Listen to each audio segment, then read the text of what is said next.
Hello everyone, di dalam video ini saya mau cari tahu siapa God di Kejadian 1 ayat 26 yang mengatakan, mari kita menjadikan manusia menurut citra kita dan menurut rupa kita, dan kepada siapa God mengatakan hal ini. Ayat ini adalah salah satu ayat yang digunakan mereka yang mengajarkan doktrin Trinitas sebagai bukti bahwa satu God itu terdiri dari lebih dari satu person. Jadi contohnya, God the Father berbicara kepada God the Son dan God the Holy Spirit untuk menjadikan Adam dan Hawa menurut citra dan rupa mereka bertiga. Saya hanya akan menggunakan Alkitab untuk menjawab pertanyaan ini, karena kita tahu firman Tuhan akan menjelaskan firman Tuhan, tanpa manusia perlu untuk menafsir arti firman Tuhan. Saya juga akan menunjukkan dari tulisan Roh Nubuat untuk membandingkan apakah tulisannya cocok dengan apa yang diajarkan di dalam kitab suci. Saya mulai di buku Maleakhi 2 ayat 10 dikatakan, satu God yang menjadikan kita, termasuk Adam dan Hawa di Kejadian 1 ayat 26 adalah satu Bapa kita. Artinya satu God itu adalah satu Bapa. Satu God itu adalah satu Father, bukan Father, Son, dan Holy Spirit. Satu God yang menciptakan langit, bumi, dan segala isinya adalah Bapa kita, bukan Bapa, Anak, dan Roh Kudus kita. Kebenaran ini cocok dengan yang diajarkan Rasul Paulus di buku 1 Korintus 8 ayat 6 dan 7. Dia katakan, bagi kita hanya ada satu God, yaitu Bapa.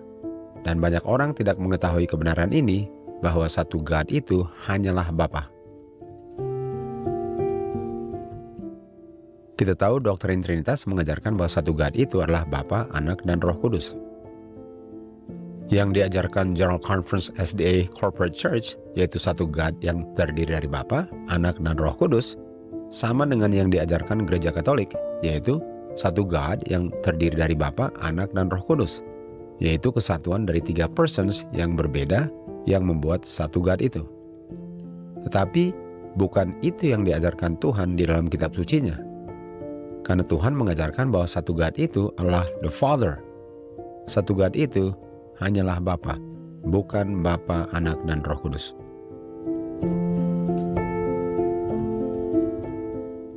Sister White mengatakan sebelum dia beristirahat di dalam kuburnya, bahwa perubahan besar akan terjadi, dan hal ini dia sampaikan agar umat Tuhan berjaga-jaga terhadap segala cara-caranya setan.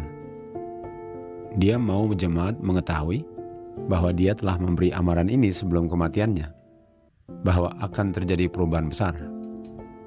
Kita semua tahu bahwa perubahan itu tidak akan terjadi kepada gereja Roma, karena Roma tidak akan pernah berubah. Roma katakan dia tidak akan pernah berbuat kesalahan. Yang akan berubah adalah gereja-gereja Protestan. Pertanyaannya, apakah General Conference SDA Corporate Church berubah? Di buku Selected Messages Volume 1, Sister White menulis, setan berusaha untuk mengadakan reformasi besar di antara umat Seventh-day Adventist Church. Jika reformasi besar ini terjadi, apa hasilnya? Prinsip-prinsip kebenaran yang God dalam hikmatnya telah berikan kepada The Remnant Church akan dibuang. Agamanya akan dirubah. Fundamental principles yang telah menopang pekerjaan selama 50 tahun terakhir akan dianggap sebagai kesalahan.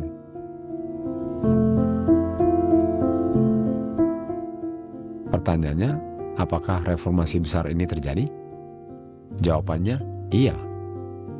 Salah satu perubahannya ialah dengan menggantikan the fundamental principles menjadi fundamental beliefs.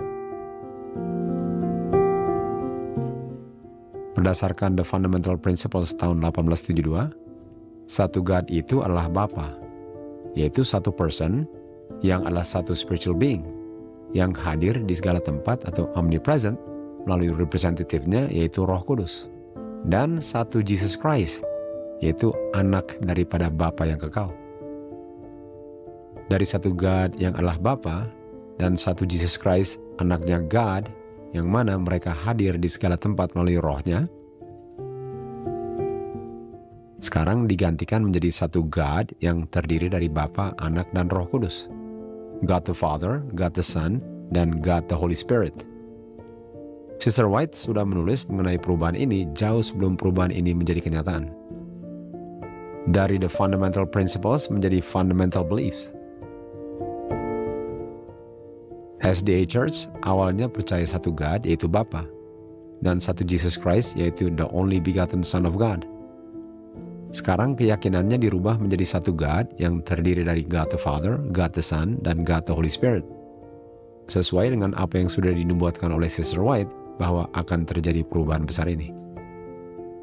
Perubahan ini sesuai dengan apa yang ditulis Sister White adalah hasil kerja reformasi yang dikerjakan oleh the enemy of souls, yaitu malaikat yang dibuang keluar dari surga karena dia ingin menjadi makhluk ketiga yang duduk di tahta Bapa.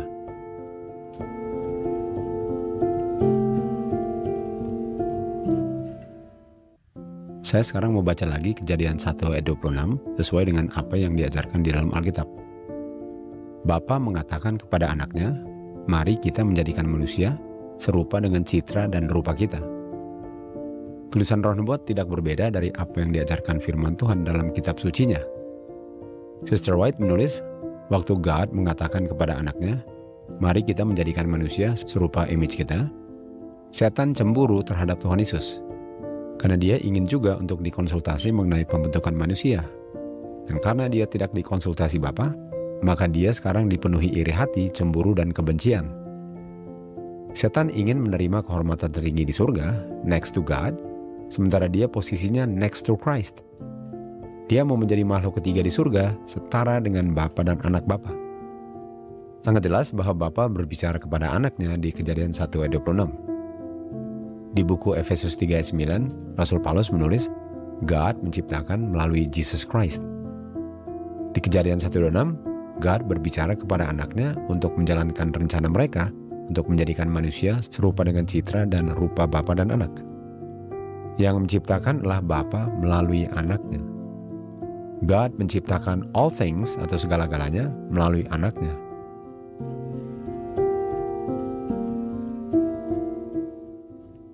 Di Kolose 1 ayat 16 dan 17 dikatakan, melalui anaknya all things diciptakan. All things diciptakan melalui anaknya. Kristus sudah ada sebelum all things diciptakan. Dan melalui dia, all things memiliki keberadaannya. Jadi sangat jelas, Kristus tidak diciptakan, karena semua yang diciptakan oleh Kristus. Kristus adalah pencipta, bukan makhluk yang diciptakan. Kristus adalah anaknya Bapa yang keluar dari Bapa. Dia adalah the only begotten Son of God, satu-satu anak yang keluar dari tubuh Bapa.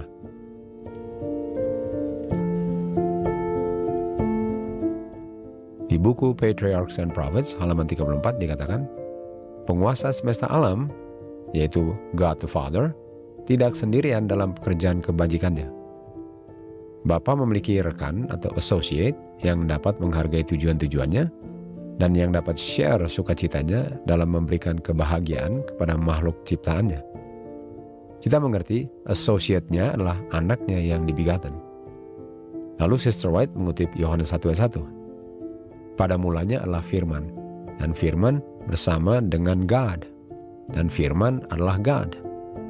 Ayat ini sering digunakan untuk membuktikan bahwa Kristus adalah salah satu God dari 3 persons triune God. Tapi bukan itu yang dimaksudkan Yohanes waktu dia menulis ayat ini. Kita sudah tahu bahwa God adalah Bapa, dan Firman adalah Tuhan Yesus, yaitu anaknya God. Kristus adalah God, bukan sebagaimana Bapanya adalah satu God itu. Karena Kristus adalah anaknya God, maka dia juga adalah God nature-nya, karena Bapanya adalah God. Kristus adalah makhluk ilahi, karena Bapanya adalah makhluk ilahi. Dalam hal itu, Kristus adalah God, yaitu nature-nya, bukan personality-nya. Kristus adalah God in infinity nature-nya.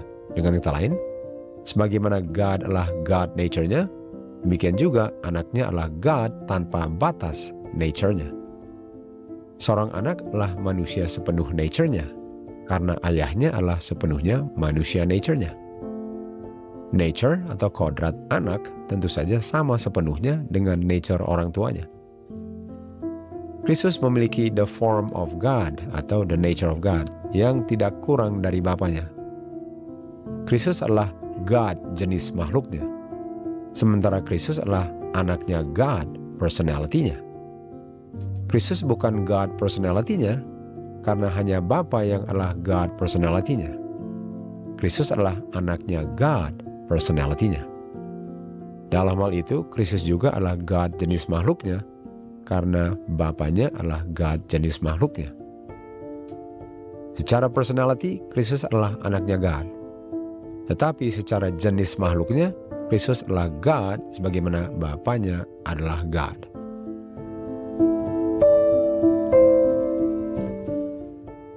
Lalu Sister White lanjut, Kristus adalah satu dengan God nature-nya, karakternya, dan purpose-nya. Satu-satunya makhluk atau being yang dapat masuk ke dalam semua counsels dan tujuan Bapanya. Dan karena Kristus adalah satu-satunya makhluk yang memiliki keistimewaan ini, maka itulah bukti bahwa Roh Kudus bukan makhluk yang memiliki keistimewaan ini. Karena Roh Kudus bukan a being, sebagaimana Bapa dan anaknya adalah a being. Dan setan juga tidak memiliki keistimewaan ini, karena setan adalah makhluk ciptaan, bukan makhluk pencipta. Yang menciptakan segala-galanya adalah Bapa melalui anaknya. Dan segala-galanya diciptakan dengan menggunakan firman nafas kehidupan mereka yang adalah roh mereka yang kudus.